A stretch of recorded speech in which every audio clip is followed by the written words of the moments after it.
চারজন, পাঁচজন বা দুইজন একজনের অন্যতম, যিনি চমৎকার করে কথা বলেন, যুক্তি দিয়ে কথা বলেন, ভালোবাসা দিয়ে কথা বলেন, মন দিয়ে কথা বলেন, মনন দিয়ে কথা বলেন। জনাব শফিকুল ইসলাম মাসুদ, আপনাকে আমাদের অনুষ্ঠানে স্বাগত জানাই। আপনি এসেছেন, আপনি আমাদের শুভেচ্ছা এবং কৃতজ্ঞতা জানবেন। আসসালামু আলাইকুম ওয়া রাহমাতুল্লাহ। অনেক ধন্যবাদ খালিদ মহিউদ্দিন ভাই, আপনাকেও। আপনি সুন্দর করে কথা বলেছেন। আপনাদের সবাইকে ধন্যবাদ, যারা শুনছেন এবং যারা পরে শুনবেন তাদের সবাইকে শুভেচ্ছা এবং অভিনন্দন। আমি আপনাদের কাছ থেকে অনুমতি নিয়ে, হেলাল ভাই বা মাসুদ ভাই, আপনাদের কাছ থেকে অনুমতি নিয়ে আমি কিছু প্রশ্ন আপনাদের দুজনকেই করতে চাই, কিন্তু যেহেতু আজকে অনেক প্রশ্ন নিয়ে আমরা আসলে কাজ করছি, আপনারা যদি একটু সংক্ষেপে উত্তর দেন তাহলে আমাদের জন্য সুবিধা হয়।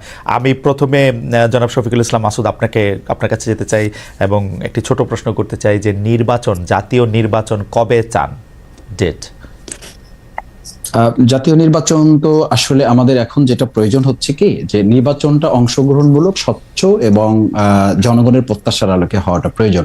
তো সেটার জন্য বিগত 16 বছরে বাংলাদেশে যে ধরনের ন্যাক্কারজনক প্রশাসনিক অবকাঠামো তৈরি হয়েছে এবং সাংবিধানিক প্রতিষ্ঠানগুলো যেভাবে ধ্বংস করে দেওয়া হয়েছে, এটার জন্য তো একেবারে মিনিমাম ন্যূনতম একটা সময় দিয়ে এগুলো সংস্কার করার পরে নির্বাচনটা হওয়া জরুরি। এই জায়গাটা আমি মনে করি যে যৌক্তিক একটা সময় এবং যৌক্তিক সংস্কারগুলো সম্পাদন করে কম সময়ের মধ্যে নির্বাচনটা হওয়া প্রয়োজন। আপনাদের মাথায় কি কোনো ডেট আছে, যে ধরা যাক 2030 সালের সেপ্টেম্বর? আমরা 2030 সাল তো না, এখন তো 2025 চলছে। আমরা মনে করি যে 2025 সাল বা 26 সাল, এই তারিখটা যত না গুরুত্বপূর্ণ, তার চেয়ে গুরুত্বপূর্ণ হচ্ছে নির্বাচনটাকে সুষ্ঠু, অংশগ্রহণমূলক এবং জনগণের প্রত্যাশার আলোকে করার জন্য যতটুকু করা প্রয়োজন, সেটার জন্য 2 মাস, 5 মাস, 6 মাস, আমার মনে হয় তো আমরা 16 বছর তো নির্বাচন ছাড়া থাকলাম। সুতরাং এখন তো আমাদের, আমি তো মনে করি এটা বলতে কোনো দ্বিধা নেই যে আমাদের ছাত্র জনতার এই ঐতিহাসিক একটা গণ অভ্যুত্থান না হলে, আল্লাহ তাআলা ভালো জানতেন, তিনি জানেন যে এটা আমাদের তো 29 সাল পর্যন্ত আমাদের তো প্রস্তুতি নিয়ে থাকতে হয়েছিল, বা আমরা সবাই তো সেই প্রস্তুতি নিয়েও ফেলেছিলাম, কেউ কেউ মনে করেন। তো সেই জায়গায় আমরা যেখানে 29 সালে নির্বাচন হওয়ার কথা ছিল, সেখানে আমরা 6 মাস, 1 বছরের এই তাড়াহুড়ো প্রবণতাটাও তো আমার কাছে খুব ভালো মনে হয় না। আমার কাছে বরং মনে হয় যে এই নির্বাচনটাকে প্রত্যাশিত করার জন্য আমাদের যেটুকু সময় সংস্কারে নেওয়া প্রয়োজন, সেটার জন্য একটা সময় আমাদের ঠিক করা দরকার। নির্বাচনের জন্য সময় ঠিক না করে ঠিক করতে হবে সংস্কারের জন্য সময়। ওকে, তো আপনি কি মনে করেন সংস্কারের জন্য সময়, মানে এইটা হচ্ছে যে দুইটা অ্যাপ্রোচ থাকে। তো প্রধান উপদেষ্টা ডক্টর মোহাম্মদ ইউনূস বলে দিলেন যে আমি একটা টাইম ফ্রেম বেঁধে দিয়েছি, এটা 2025-এর শেষ থেকে 2026-এর আধাআধি পর্যন্ত, এর মধ্যে থেকে যদি আপনারা সংস্কার যতটুক করতে পারেন ওটুক করবেন, তারপরের মধ্যে নির্বাচন হবে। আপনারা কি সেই টাইম ফ্রেমটার থেকেও বাড়াতে চান কিনা, বা আপনারা মনে করেন যে, মানে আমি একটু ডেট দিয়ে জিনিসটা একটু বুঝতে চাই, কারণ হচ্ছে যে হ্যাঁ, মানে আপনি নিশ্চয়ই আমার প্রশ্ন বুঝতে পেরেছেন যে মানে আপনি একটা টাইম ফ্রেম মাথায় দেখেন কিনা মাসুদ ভাই? ইতিমধ্যে আমাদের আমিরে জামাত ডক্টর শফিকুর রহমান সাহেব এবং আমাদের সেক্রেটারি জেনারেল অধ্যাপক মিয়া গোলাম পরোয়ার, সাবেক এমপি, উনি কথা বলেছেন এ ব্যাপারে যে আমরা 2025-এর শেষ অথবা 2026-এর মাঝামাঝি সময়ের মধ্যে ইলেকশনটা করা এবং এর মধ্যে যৌক্তিক সংস্কারগুলো সম্পন্ন করা। ওকে, মানে ডক্টর মোহাম্মদ ইউনূসও এরকম সময় দিয়েছেন। আপনাকে অনেক ধন্যবাদ। মানে 2025-এর শেষ থেকে 2026-এর। ইন্টারেস্টিং। আমরা একটু হেলাল ভাইয়ের কাছে জানতে চাবো যে হেলাল ভাই, এতদিন বিএনপি বারবার আমার প্রশ্নের জবাবে মির্জা ফখরুল ইসলাম আলমগীর ছিলেন, মির্জা ফখরুল ইসলাম আলমগীর ছাড়া অন্যান্য সিনিয়র নেতৃবৃন্দ আমার প্রশ্নের জবাবে বারবার বলেছেন যে আমরা একটা যৌক্তিক সময় দিতে চাই, কিন্তু তারপরে ডক্টর মোহাম্মদ ইউনূস ঘোষণা করলেন 2025-এর ডিসেম্বর থেকে 2026-এর আধাআধি পর্যন্ত। কিন্তু আমরা আবার বিএনপি থেকে শুনতে পেলাম যে অগাস্টে নির্বাচন চান, জুলাই আগস্টে নির্বাচন হতে পারে। আপনি মানে ওইটা কি চাপ রাখার জন্য কথা, নাকি আপনারা কবে মনে করেন নির্বাচনটা আপনাদের করতে চান? দেখেন, বাংলাদেশে এখন সবচেয়ে বেশি রাজনৈতিক একটা অনিশ্চয়তা বিরাজ করছে যে এই সরকারের মেয়াদ আসলে কতদিন।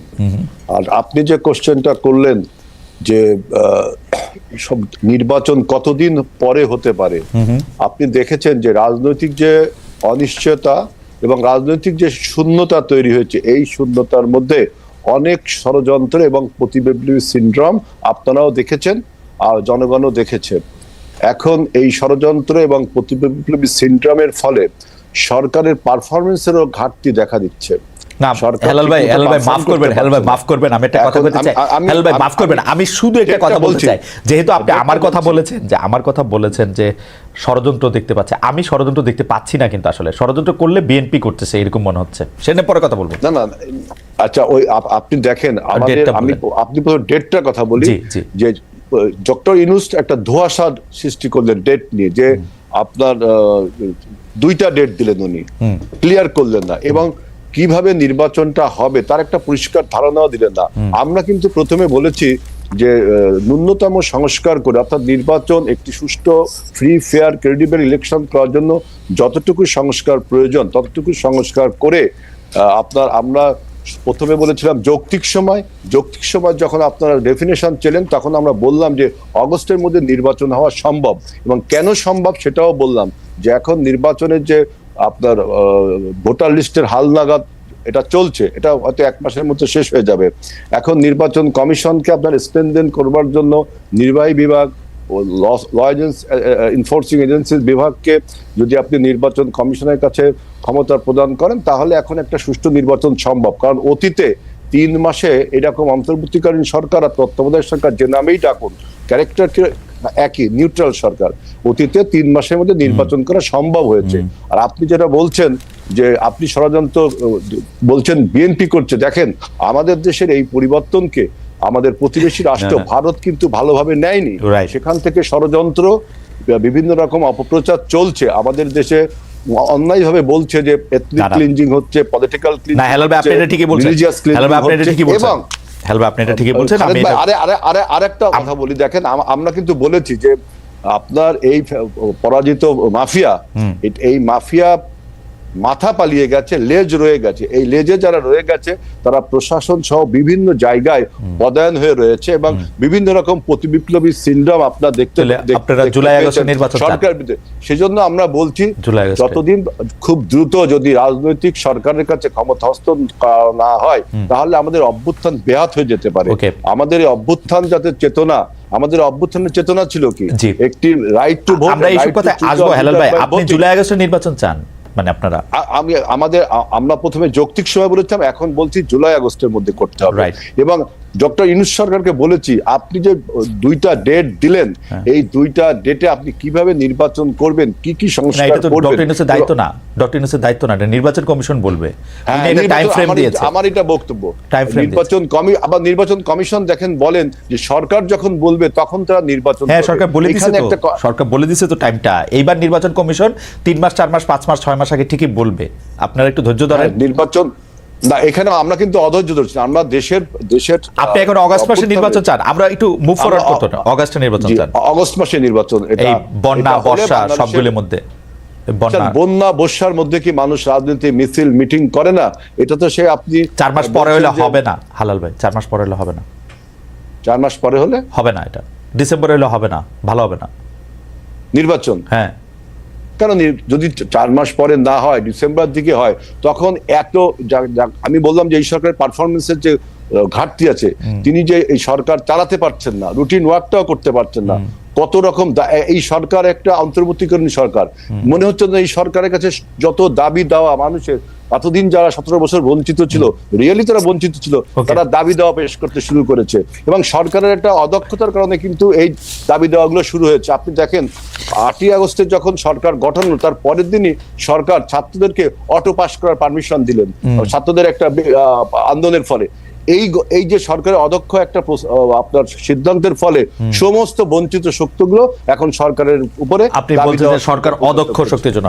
আচ্ছা, আমি সরকারের শক্তি এবং অনভিজ্ঞতা, অদক্ষ এবং অনভিজ্ঞতা, ঠিক আছে, আমি এগুলিতে আসবো পরে। আমার একটু কুইক, আপনার কাছে কি মনে হয় যে আমরা জুলাই আগস্টের যে আন্দোলনের সময় দেখেছি, সেই আন্দোলনের সময়তে শেখ হাসিনা সরকারের উৎখাতের জন্য সবাই একসাথে কাজ করেছে, সবাই নানা জায়গায় মানে যে যার জায়গা থেকে সাহায্য করেছে, কিন্তু এই সরকারের সমন্বয়করা বিশেষ করে যে শুধু জামায়াত শিবিরের কথা বলে, এটা কারণ কি, আপনাদের কথা কেন বলে না? হেলাল ভাই, আপনি যদি একটু ছোট করে বলেন, কোথায় গিয়ে সেটা আটকাইলো? আমাকে যদি বলতে হয়, দেখেন বাংলাদেশে আপনার আন্দোলন বা কোনো কৃতিত্বকে হাইজ্যাক করার একটা সিনড্রোম আমরা 71 সালেও দেখেছি, যেভাবে আওয়ামী লীগ আপনার 71 সালের চেতনাকে হাইজ্যাক করে নিজেদের বলে চালিয়ে দিতে চেয়েছিল। এবারও আমি এরকম একটা 24-এর গণ অভ্যুত্থানে এরকম সিনড্রোম আমরা দেখতে পাচ্ছি। কিরকম দেখেন, এটা জুলাই গণ অভ্যুত্থান, কিন্তু এই জুলাই গণ অভ্যুত্থানের পিছনে যে দীর্ঘ 17 বছরের মানুষের সংগ্রাম, রক্ত ক্ষয়, লড়াই সংগ্রামের যে ইতিহাস রয়েছে, সেই ইতিহাসটিকে ভুলে গিয়ে একটি বাইনারি কনফিউশন তৈরি করেছে যে 17 বছর না বাংলাদেশ কাঁপানো 34 দিন, এটা একটা বলেছে। আর একটা বলছে যে কে মাস্টার মাইন্ড, তারপরে বলছে যে ছাত্ররা আমাকে নিয়োগ করেছে। এই সমস্ত বাইনারি কনফিউশন, আমি সেটা মানলাম, কিন্তু ধরেন যে কোনো পলিটিক্যাল পার্টির মধ্যে বিএনপির কথা না বলে যে জামায়াতের কথা বলার কারণ কি? এটার কারণ কি একটা হইতে পারে যে বিএনপি কি শেষ মুহূর্তে এসেও 23-24 তারিখেও আসলে ভাবতেছিল যে আওয়ামী লীগ সরকারই রয়ে যাবে, তো সেই জন্য সে আর নতুন নিপীড়ন নির্যাতনের মধ্যে যেতে চায় না? না, এটা তো ঠিক না। আমাদের যে বৈষম্য বিরোধী যে ছাত্র জোট তৈরি হয়েছিল, সেই বৈষম্য বিরোধী ছাত্রদের most of the student participation হলো জাতীয়তাবাদী ছাত্র দলের। কারণ তখন বৈষম্য বিরোধী ব্যানারটা ব্যবহার করা হয়েছিল পলিটিক্যাল কৌশলের কারণে, এবং সমস্ত রাজনৈতিক দলের ছাত্র সংগঠনগুলো, এই ইসলামী ছাত্র শিবির বলেন, বামপন্থী ছাত্র সংগঠনগুলো বলেন, অন্যান্য ছাত্র সংগঠনগুলো, সবাই কিন্তু এর মধ্যে ছিল। কিন্তু যখন অভ্যুত্থানটা হয়ে গেল, তারপরে যখন ক্রেডিট ক্লেমের সিনড্রোম তৈরি হলো, তখন কিন্তু আমাদের বিভক্তিটা তৈরি হলো। এবং আরেকটি দেখেন, আরেকটি কথা না বলে পারছি না, কেন আপনারা তো তাদের সাহায্যই করলেন, এটা তৈরি হলো। আমরা ক্ষেত্র তৈরি করলাম, জমিন তৈরি করলাম। এবং আপনি কি মনে করেন যে দেখেন, যদি এই মাফিয়া কোটা আন্দোলনটা মেনে নিত, যদি কোটা আন্দোলনটা মেনে নিত, ছাত্রদেরকে চাকরি দিত, তাহলে কি আপনি মনে করতেন যে হাসিনার পতন হতো না? তারপরেও হাসিনার পতন হতো, কারণ রাজনৈতিক দলগুলো তখনও আপনারা হয়তো আন্দোলন সংগ্রামী ছিল। অর্থাৎ বিএনপি আপনারা 17 বছর চেষ্টা করেছেন, হয়তো আরো 34 বছর লাগতো আর কি। এটা কিন্তু খালেদ ভাই, আপনি এভাবে বলতে পারেন না, কারণ 17 বছর ব্যাপী আমরা অবিরাম আন্দোলন করেছি। আমরা সেই 12 সাল থেকে হেলাল ভাই, আমি আবার আপনার কাছে আসবো। হেলাল ভাই, আপনার কাছে আসবো। আমরা কি এটা উল্টা সাইড থেকে দেখতে পারি যে বিএনপি হঠাৎ করে ওদেরকে বলতে থাকলো যে তোমরা খালি গোলটা দিছো, বাকি সবকিছু আমরা তৈরি করছি, তোমাদের এটা কি বিএনপি বলা আগে শুরু করছে না? এটা ন্যারেটিভ, এটা একটা ন্যারেটিভ কেউ বানিয়েছে। কিন্তু আমাদের বক্তব্য হলো যে আমরা 12 সাল থেকে এই সরকার যখন ফ্যাসিবাদে পরিণত হলো, 18 সালে যখন মাফিয়ায় পরিণত হলো, আমরা 12 সালে জনগণকে ঐক্যবদ্ধ হওয়ার জন্য ডেকেছি, কেউ আসছে কেউ আসেনি। 18 সালেও ডেকেছি, কেউ আসছে কেউ আসেনি। 24 সালে যখন সবাই আসলো, তখন আমরা ফাইনালি হাসিনাকে বিদায় করতে সক্ষম হলাম। এখন হেলাল ভাই, এই ব্যাপারটা পরিষ্কার। আমি একটু এই প্রশ্ন নিয়ে আমি একটু মাসুদ ভাইয়ের কাছে যেতে চাই। মাসুদ ভাই, আন্দোলনের মধ্যে কিন্তু বিএনপির শুধু 34 দিনের অংশগ্রহণ না, 17 বছরের ত্যাগ তিতিক্ষা, তাদের প্রচুর লোকের গুম হওয়া, মামলার মধ্যে থেকে পড়ে সর্বশান্ত হওয়া, বিভিন্ন জায়গা থেকে চাকরিচ্যুত হওয়া, পড়ালেখা শেষ করতে না পেরে রাস্তা ঘুরে নানা ধরনের অবদান রয়েছে। এবং এই যে কোটা আন্দোলনের মধ্যে যখন এই বাচ্চা ছেলে মেয়েরা মার খেতে শুরু করেছে, তখনও কিন্তু বিএনপি ঝুঁকি নিয়ে, রিস্ক নিয়ে বিভিন্ন কাজ করেছে।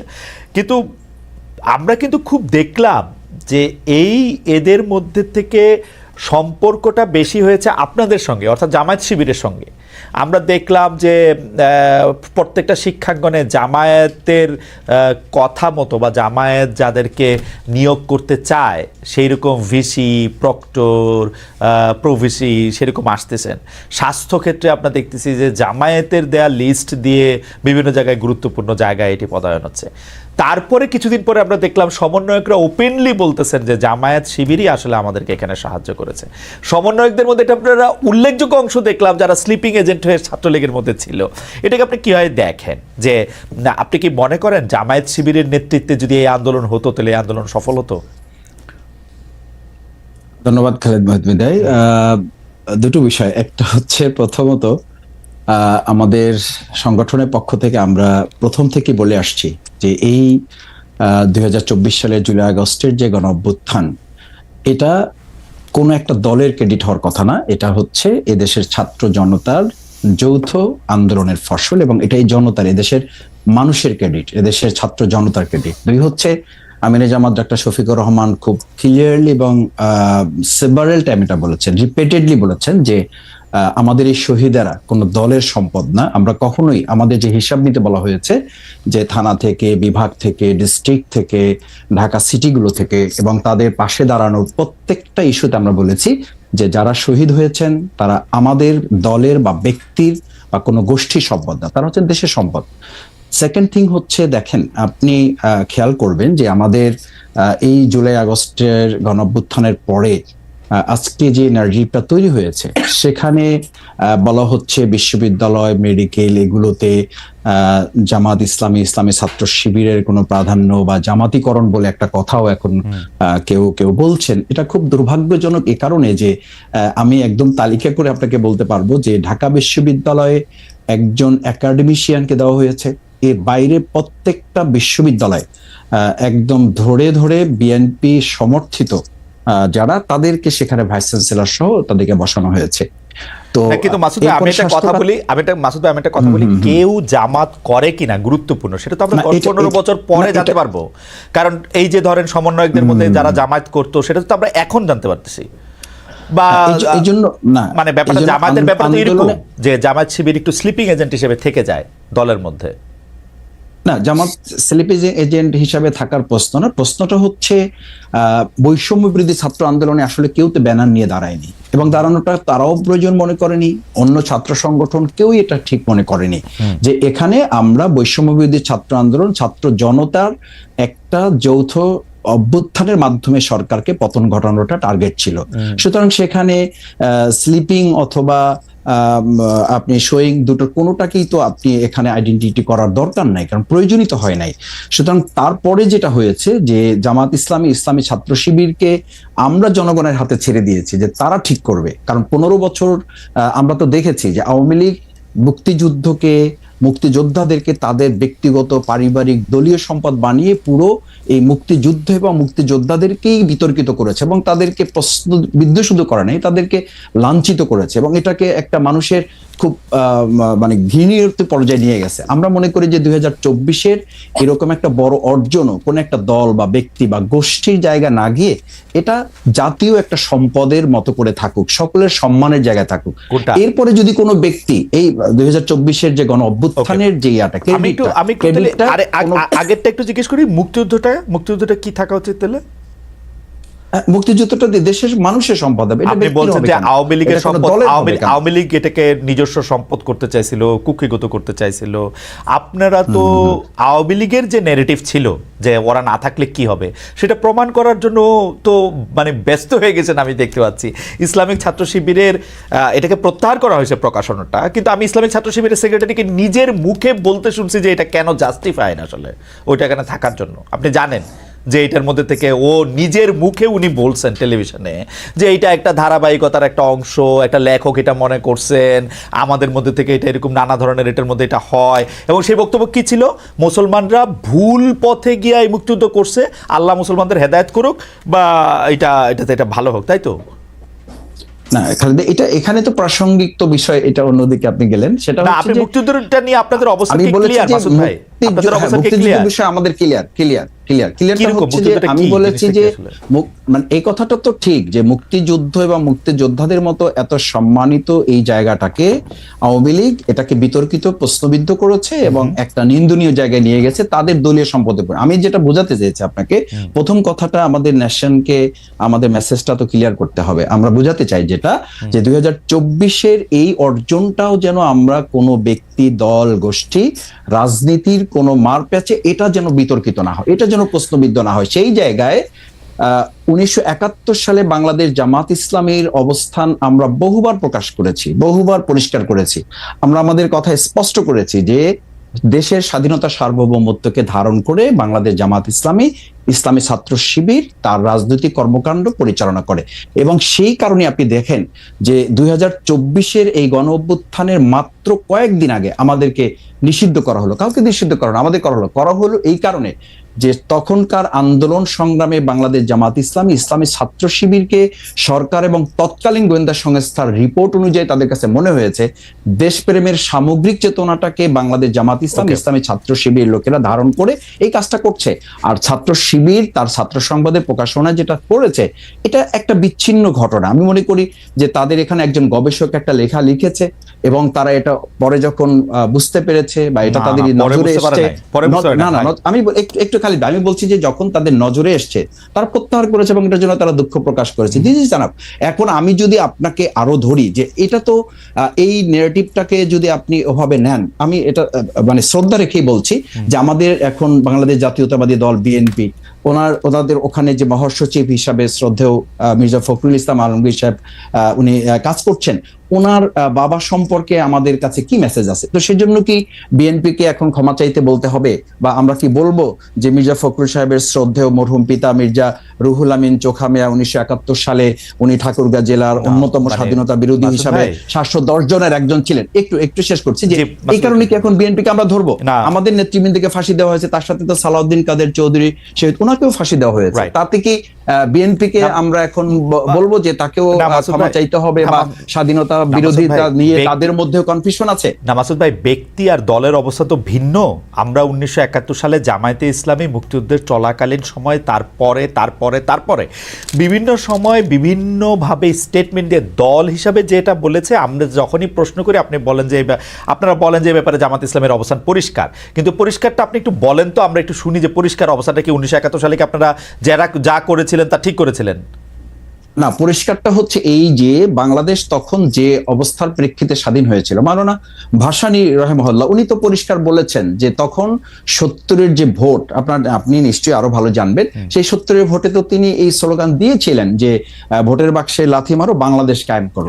তো সেই বাংলাদেশ কায়েম করা প্রসঙ্গে এসে মরহুম প্রেসিডেন্ট শেখ মুজিবুর রহমান উনি তো বাংলাদেশের স্বাধীনতা উনি শেষ পর্যন্ত তো চান নাই। 7 মার্চের উনি ভাষণ, তার পরবর্তী সময়গুলো আমরা তো লক্ষ্য করেছি। আপনি শুধু জামাত ইসলামের অবস্থাটার কথা বলেন, বাংলাদেশ শেখ মুজিবুর রহমান স্বাধীনতা চায় নাই, ভালো কথা, বাংলাদেশ একই চাওয়া না চাওয়া ছিল। এই বাংলাদেশ জামাত ইসলামী 53 বছরে যে নেগেটিভ গুলো বাংলাদেশে আমরা লক্ষ্য করেছি, আপনি বাংলাদেশ জামাত ইসলামী সেই পর্যালোচনাগুলি তখন ছিল যে আমরা বাংলাদেশ জামাত ইসলামী স্বাধীনতা চাই, কিন্তু ভারত সহযোগিতার মাধ্যমে যে ষড়যন্ত্রমূলক ভাবে দেশকে স্বাধীন করে এই দেশকে তাদের একটা অঙ্গরাজ্য বানানোর পরিকল্পনা বা ষড়যন্ত্র করছে, এটার সাথে জামাত ইসলামের দ্বিমত ছিল। এবং সেই দ্বিমতটা 1971 সালে আমি একদম পরিষ্কার অবস্থানটা আবার বলি, আপনার পরিষ্কার অবস্থানটা হচ্ছে 1971 সালে শেখ মুজিবুর রহমান স্বাধীনতা চায় নাই, কিন্তু জামায়াতে ইসলামী স্বাধীনতা চাইছিল, এবং চাইছিল হচ্ছে ভারত সাহায্য করবে না এরকম একটা অবস্থায় স্বাধীনতা, তাই তো? ভারতের ষড়যন্ত্রমূলক ওই সহযোগিতাকে সাথে নিয়ে আমরা, এবং এই অবস্থানে কোনো পরিবর্তন, এই 71 থেকে 25 পর্যন্ত কোনো অবস্থান পরিবর্তন হয় নাই, তো এটাই ছিল, তো এটাই ছিল, এটাই থেকে এই 2024-এ এসে এটার পরিবর্তন হয়েছে। আমি বলেছি এবং আমাদের ছাত্ররা তো বলেছে, জনতাও বলেছে যে ওই 2024-এ 5ই আগস্ট আমরা কিন্তু শুধুমাত্র একটা সরকার পরিবর্তন ঘটাই নাই, আমরা আমাদের এই সন্তানেরা, আমাদের এই ছাত্র জনতা সেদিন একটা আধিপত্যবাদেরও আমরা পতন ঘটিয়েছি। কারণ আপনি জানেন যে আপনার একটা ইস্যু আমি আলোচনাতেও দেখেছি, এবং আমাদের দেশের গোয়েন্দা সংস্থা পরবর্তীতে বিভিন্ন আলোচকরাও বলেছেন যে সেদিন 2024-এর জুলাই আগস্টে আমাদের পার্শ্ববর্তী রাষ্ট্রের একটা সক্রিয় এবং শক্তিশালী গোয়েন্দা সংস্থা এই দেশের তৎকালীন দুষ্ট চক্র আইন শৃঙ্খলা বাহিনীতে যারা ছিলেন তাদের সাথে সম্পৃক্ত থেকে আমাদের দেশের ছেলেদের উপর গুলি করা হয়েছে। আমি আমার 67 দিনের রিমান্ডে আমি একটা সাক্ষাৎকারে বলেছি, আপনাকে আবার একটু স্মরণ করাচ্ছি, যে আমাকে যখন ইন্টারোগেশন সেলে নেওয়া হয়েছে তখন চোখ বাঁধা, হাত পা বাঁধা অবস্থায় আমাকে যখন দুটা চেয়ারে শোয়ানো হয়েছে, আমি তাদের কাছে খুব ইসের সাথে জানতে চেয়েছিলাম, স্পষ্টভাবে জানতে চেয়েছিলাম যে আমার চোখ খুলে দেন, অথবা আমাকে দেখতে দেন, অথবা আমাকে পরিচয় দেন যে আপনারা কারা আমার ইন্টারোগেশনে আসছেন। ওনারা অসতর্কতাবশত হোক অথবা কৌশলগত দিক থেকে ওনাদের মনে না থাকার কারণে হোক, ওনারা বলেছেন এখানে দেশি বিদেশি সংস্থার লোকেরা আছে। মাসুদ ভাই, যখন দেশ গিয়ে আমরা একটু আসলে একটু প্রিসাইজ থাকতে চেষ্টা করি। অর্থাৎ 1971 সালে যেভাবে বাংলাদেশ স্বাধীন হয়েছিল, জামাত ইসলাম এটার সাথে একমত ছিল না, তো জামাত ইসলাম এটার সাথে একমত কখনোই পোষণ করে নাই। 2024 সালে আইসে বাংলাদেশ, আপনি মনে করতেছেন 2024 সালে আইসে বাংলাদেশ একটা অন্যরকম স্বাধীনতা পাইছে, এটা কি ব্যাপারটা এরকম? মানে ভারত এলিমেন্ট আমি যেতে চাইতেছি না, আপনি দুই লাইনে বলেন 1971 সালে জামাতের অবস্থা সঠিক ছিল। দুই লাইনের জামাত ইসলামের দুই লাইনের কথাটা আসলে কোনো একটা কোশ্চেনের কথা তো আপনি কখনো কখনো দুই লাইনে বলতে পারবেন না। আপনি আমাকে বলেছেন, সেই জন্য কথাটা উঠলো যে আপনাদের অবস্থান কি পরিষ্কার, কিন্তু আমি কখনো এই পরিষ্কার কথাটা জানতে পারি না। পরিষ্কারটা কি? কথা হচ্ছে এইটা যে বাংলাদেশ জামাত ইসলামী স্বাধীনতাটা ভারতের ষড়যন্ত্রমূলক সহযোগিতার মাধ্যমে চায়নি, কিন্তু যখন স্বাধীন হয়েছে দেশ, সেই স্বাধীনতাকে ধারণ করে জামাত ইসলাম, ইসলামী ছাত্র শিবির তার সামগ্রিক কার্যক্রম পরিচালিত হয়ে আসছে এবং সেটা প্রমাণিত এবং পরীক্ষিতভাবে দেশের জনগণ সেটাকে গ্রহণ করেছে। ফ্যান্টাস্টিক। আচ্ছা, আমি আমি আমি আমি এই যে এইখানকার একজন উপদেষ্টা আছে বর্তমান সরকারে, তার নাম মাহফুজ আলম, তিনি বলেছেন যে তিনি অনেক কথা বলেছেন তার স্ট্যাটাসে। আমি শুধু 4 লাইন শোনাই। মুক্তিযুদ্ধের পর কি হয়েছে তা নিয়ে সমালোচনা করুন, ইতিহাস পর্যালোচনা করুন, কোনো সমস্যা নেই। এমনকি মুক্তিযুদ্ধের সময় কি কি ঘটেছে তা নিয়ে তর্কও উঠতে পারে, কিন্তু সেসবে হবে মুক্তিযুদ্ধকে মেনে নিয়ে। আপনারা কি মুক্তিযুদ্ধকে মেনে নিয়েছেন, নাকি এইখানে আপনাদের একটু আলাদা জায়গা আছে জনাব মাসুদ? মানে এতদিন পরে সেই প্রশ্ন করাটাই আসলে অবান্তর এই কারণে যে বাংলাদেশ জামাত ইসলামী, ইসলামী ছাত্র শিবির এই চেতনাকে ধারণ করে শুধু করে নাই। আপনি দেখেন 2010 সালে আপনারা তো মুক্তিযুদ্ধের কথা উঠলে বলেন এটা ভারতের ষড়যন্ত্র, এটা খারাপ জিনিসই মনে হয়, শুই না তো ভালো জিনিস মনে হয় না এটাকে। আমরা বলেছি যে যখন দেশটা স্বাধীন হয়েছে, সেই স্বাধীনতাটাকে অর্থবহ করে এবং এটা ধারণ করার ক্ষেত্রে জামাত ইসলামী প্রমাণিত এবং পরীক্ষিত। ওকে, ঠিক আছে, দেশের মানুষের কাছে। ঠিক আছে, আমরা পরবর্তী প্রসঙ্গে যাই। জনাব মাসুদ, আপনাকে ধন্যবাদ। পরবর্তী প্রসঙ্গ হচ্ছে যে জনাব আজজুল বারী হেলাল, এই জাতীয় সরকারে কি আপনাদের আহ্বান জানানো হয়েছিল, অর্থাৎ বিএনপিকে আহ্বান জানানো হয়েছিল? যে এটা আমি এই প্রশ্নটা উত্তর দিয়ে আমি মাসুদ ভাইয়ের একটা কথা ছোট করে ছোট করে বলি।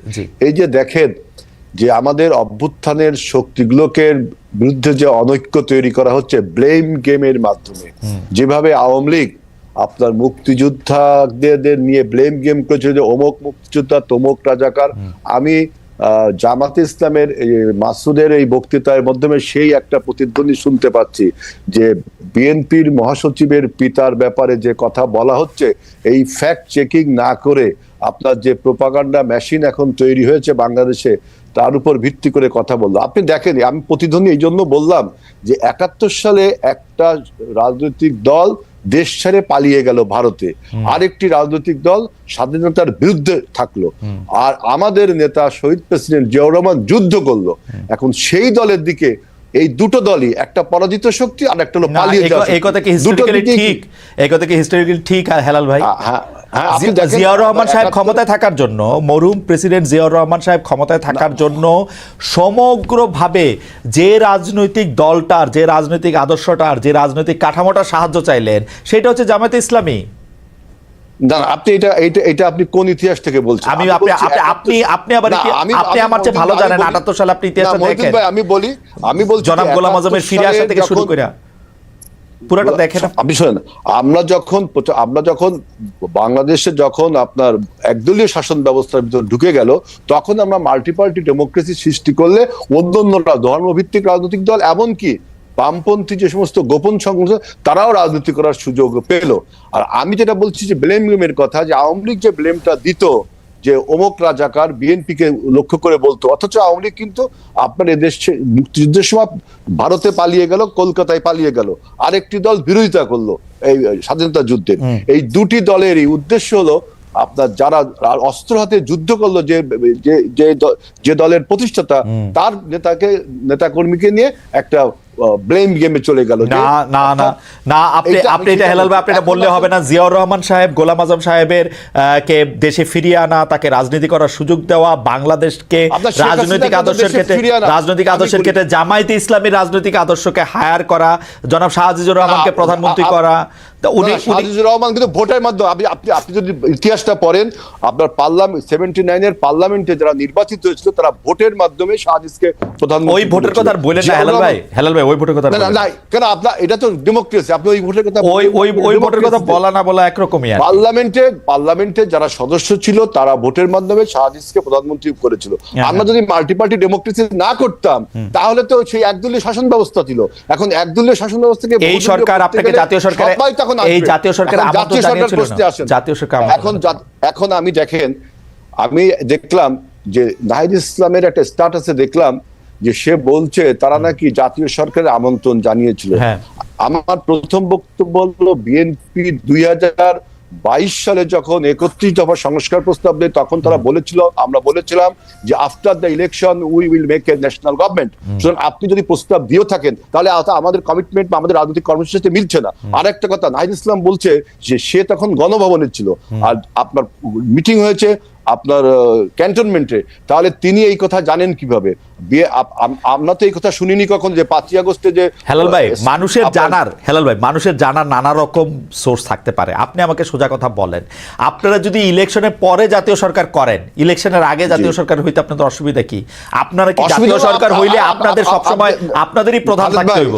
এইটাই আপনি একটা মিনিট সময় দেন। যদি ইলেকশনের আগে আপনি জাতীয় সরকার করেন তাহলে ইলেকশনটা করবেন কি করে? শেখ হাসিনার মতো আমি আর ডামি দিয়ে আমরা সবাই জাতীয় সরকার, তাহলে ইলেকশনটা হবে কি করে?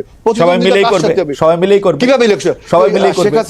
শেখ হাসিনা 24 সালের আমি আর ডামির ওইরকম কেন হবে? মানে দলে থাকলেই তো আর দলে প্রভাব আপনি বিস্তার করতে পারবেন না। ডক্টর ইউনূস থাকলো প্রধান, আপনি ইলেকশন করলেন।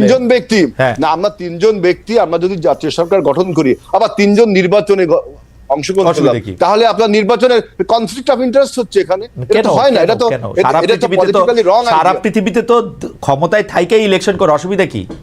না, আপনি সারা পৃথিবীর সাথে বাংলাদেশের উদাহরণ দিলে হবে না। কোন পৃথিবীর কোন দেশে জাতীয় সরকার করে আবার তারা নির্বাচনে অংশগ্রহণ করছে, সেখানে একটা স্ট্রং নির্বাচন কমিশন থাকে ভারতে। তাহলে আপনারা যেহেতু, আচ্ছা বুঝতে পারছি, তাহলে আমার ভুল, আপনারা যেহেতু ইলেকশনে অংশ নেবেন সেই জন্য আপনারা জাতীয় সরকার করলেন না, তাই কি?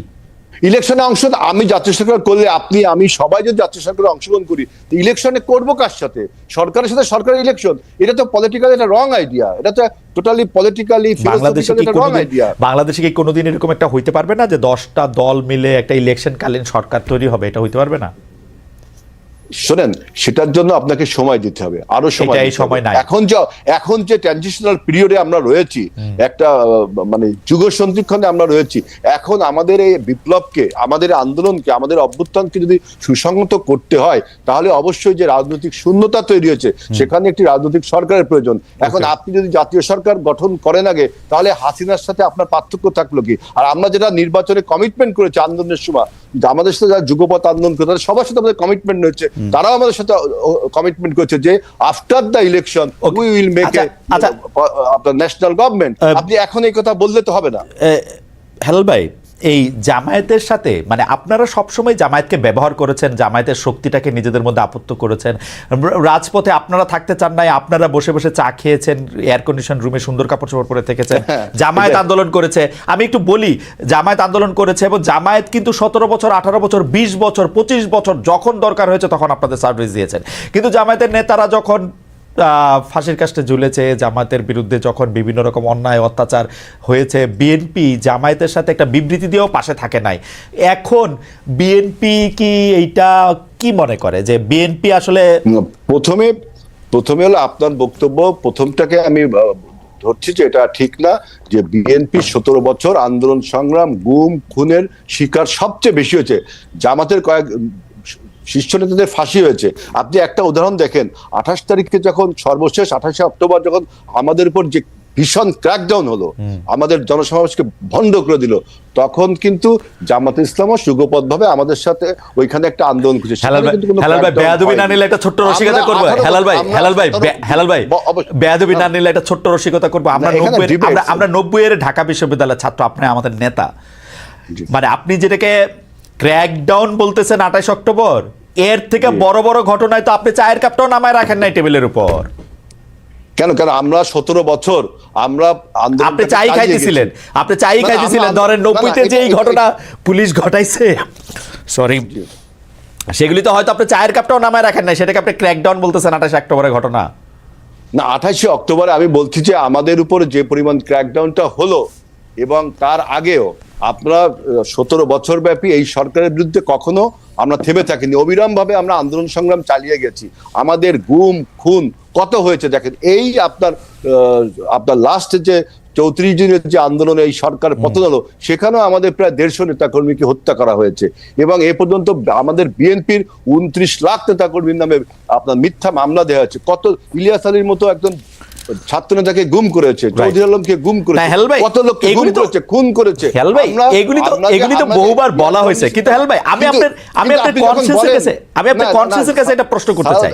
আমি আপনার খালেদ ভাই, কনসেন্সের কাছে যখন আপনি প্রশ্ন বলেন করতে যে চাই। চায়ের কাপ, আমরা যখন বলছেন যে আমরা এসি রুমে ছিলাম, হ্যাঁ। তখন প্রতিবাদটা করি যে Okay. আমরা 17 বছর আন্দোলন সংগ্রাম করলাম, ঘর ছাড়া বাড়ি ছাড়া হলাম।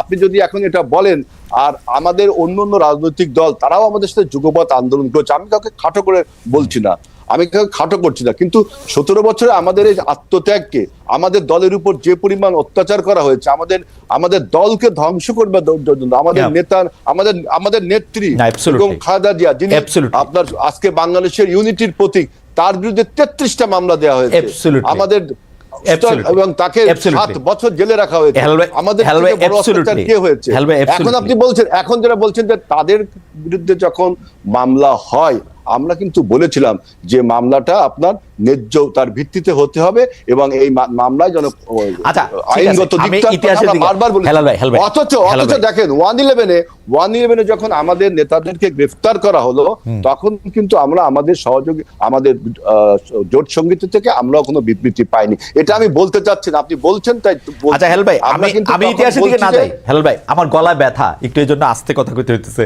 এই যে ইতিহাসের দিকে না যাই, ব্যাপারটা কি বিএনপির আচরণ দিকে কি এইটা মনে হয় না যে ডেফিনেটলি বিএনপি বাংলাদেশের সবচেয়ে বড় রাজনৈতিক দল, এখন আবার আওয়ামী লীগ অনুপস্থিত, তার মানে হচ্ছে বাংলাদেশে যদি এখন ইলেকশন হয় বিএনপি 280টার বেশি সিট পাবে, এটা আমি নর্মালি বুঝতে পারি। তো বিএনপি এখন 280টার বেশি সিট পাবে, বিএনপি অস্থির হয়ে গেছে যে বিএনপি 280 সিট পায়ে আসে তারেক সাহেব এসে প্রধানমন্ত্রী হবে, বেগম জিয়া যদি রাজনীতিতে থাকতে চান